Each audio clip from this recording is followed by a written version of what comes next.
Assalamualaikum warahmatullahi wabarakatuh. Marilah kita melanjutkan materi manajemen investasi, yaitu CAPM atau Capital Asset Pricing Model. CAPM merupakan sebuah model yang menggambarkan hubungan antara risiko dan return yang diharapkan. Model ini digunakan dalam penilaian harga sekuritas. CAPM mencoba untuk menjelaskan hubungan antara risiko dan return. Artinya, risiko semakin besar tingkat pengembalian, jadi sifatnya linear dan searah. Adapun asumsi-asumsi CAPM atau Capital Asset Pricing Model terbagi 6. Yang pertama, semua investor memiliki distribusi probabilitas yang identik terhadap tingkat pengembalian masa depan. Yang kedua, semua investor memiliki rentang waktu satu periode yang sama. Artinya kita harus dilihat dari jangka pendek atau jangka panjang. Yang ketiga, semua investor dapat meminjam dan meminjamkan uang pada tingkat pengembalian yang bebas risiko. Jadi artinya bebas risikonya. Yang keempat, tidak ada biaya transaksi. Kita juga harus ketahui yang bagaimana yang tidak ada transaksinya, ya itu pada saat kita mengirim apa dan sebagainya, untuk transaksi tidak dikenakan biaya. Yang keempat, tidak ada pajak perorangan. Jadi di sini tidak dikenakan pajak untuk satu persatu. Ya. Yang keenam, tidak ada inflasi. Artinya tidak ada inflasi ini tidak ada kenaikan harga. Jadi tetap subuhnya stagnan. Ya. Garis pasar sekuritas. Setiap aset memiliki profil risikonya sendiri. Artinya kondisi internal yang melekat pada masing-masing aset akan menentukan seberapa besar harapan dan kekhawatiran atas aset tersebut. CAPM dikatakan di sini modal harga keseimbangan, sementara SML adalah hasil akhir dari modal tersebut. Ya, perlu kita dilihat di sini rumusnya, ya, adanya konten CAPM ERP, ya. Jadi RF sama dengan tingkat suku bunga bebas risiko. Jadi RAI tingkat pengembalian yang diharapkan dari aset. Ya, E tingkat pengembalian yang diharapkan dari portofolio pasar. Jadi ADR di sini tingkat bunga bebas risiko, dan B atau boleh dikatakan beta, ya, tingkat kemiringan atau risiko sistematis. Adapun parameter dari capital asset pricing model terbagi dua. Yang pertama, tingkat pengembalian bebas risiko. Cara memerlukan estimasi tingkat bunga bebas risiko atau return portofolio ya pada pasar yang diharapkan, dan estimasi beta untuk tiap aset individu. Ya, ini jadi perorangan. Yang kedua, tingkat pengembalian pasar sama dengan tingkat pengembalian bebas risiko. Return pasar tidak mudah untuk. Selanjutnya, adapun kelebihan CAPM terbagi dua, yaitu persamaan CAPM dapat digunakan untuk menentukan apakah suatu sekuritas dinilai terlalu tinggi atau terlalu rendah dari yang seharusnya. Ya. Berfungsi sebagai patokan untuk memahami fenomena pasar modal. Jadi perlu ketahui apa yang pernah terjadi, ya, di pasar modal, dan itu salah satu penyebab harga aset dari perilaku investor.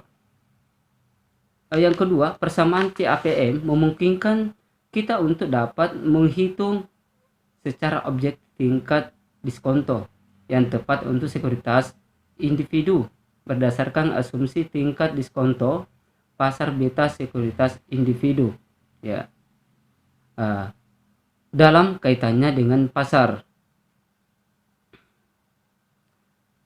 Dari daya tarik ada CAPM karena adanya perhitungan yang mudah untuk mendapatkan prediksi dalam mengukur risiko. Ya, jadi kita bisa memprediksi dalam jangka 1 tahun ini ada risikonya sekian. Jadi begitu pula juga kita harus mengetahui atau bisa memprediksi berapa keuntungan dalam 1 tahun. Arbitrage pricing theory. Arbitrage itu merupakan salah satu pembelian dan penjualan berkesinambungan dari sekuritas pada dua harga yang berbeda di dua pasar yang berbeda. Jadi bisa kita ketahui dan setiap pasar itu biasanya berbeda dengan harganya. Misalnya pasar sentral dengan pasar Sungai Minasa itu biasanya pasti berbeda dengan harganya. Ya. Yang kedua, umum arbitrage bersifat bebas risiko atau sering disebut dengan pure arbitrage, ya, artinya yang murni. Jadi pihak yang melakukan arbitrage, ya, memperoleh laba tanpa risiko. Jadi di sini selalu berbicara tentang, ya, keuntungannya, risikonya ya pasti berkurang. Oke. Yang ketiga, arbitrage berarti pengambilan keuntungan.